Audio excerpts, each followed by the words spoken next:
Oi pessoal, tudo bom? Eu sou o Fabiano Onça, eu sou um game designer.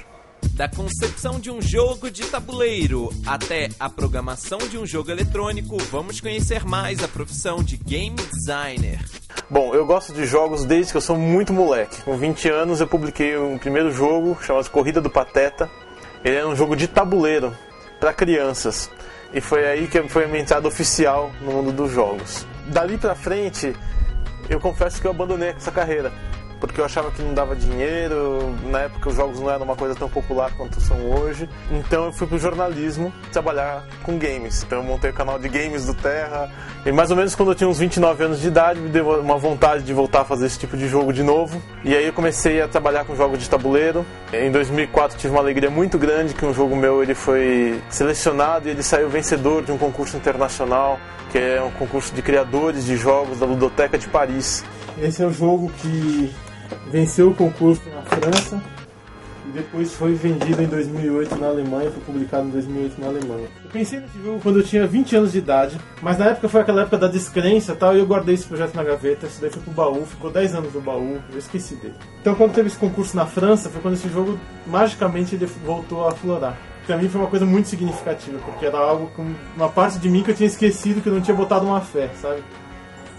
Era uma questão muito de acreditar em mim mesmo. A partir daí comecei a trabalhar não só com jogos de tabuleiro, mas também para jogos eletrônicos, para agências, né? Então em 2008 um jogo que eu tinha criado chamado Weather, que foi feito pelo Greenpeace, ele ganhou o Leão de Bronze em Cannes, que é um festival importante na área de publicidade. E isso também começou a abrir as portas para fazer também jogos eletrônicos. O meu trabalho especificamente como game designer, ele está focado na criação dos jogos. Eu não sei, por exemplo, programar. Eu também não sou designer de fazer as coisas bonitas e tal, mas assim, a minha habilidade é criar mecânicas que sejam mecânicas divertidas. E isso eu posso fazer tanto para jogos de tabuleiro, quanto para jogos eletrônicos, quanto jogos de cartas.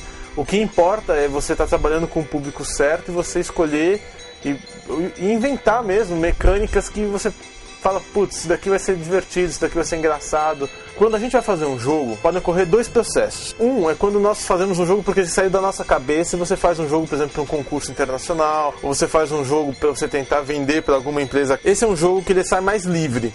Existe um outro tipo de modelo que é quando um cliente chega para você e fala assim, olha, eu quero um jogo específico para X, Y, Z.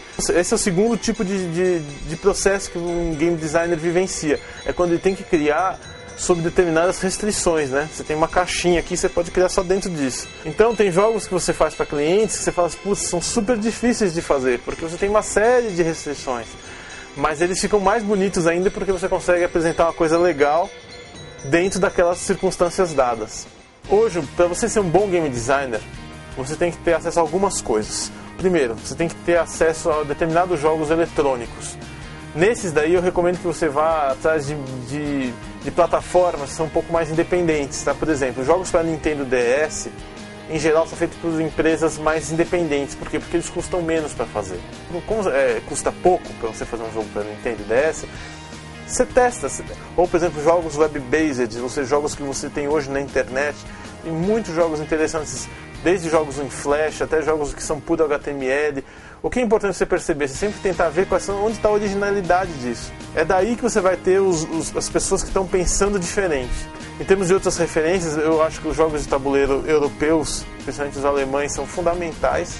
E finalmente acho que seria importante também tentar ler alguma coisa.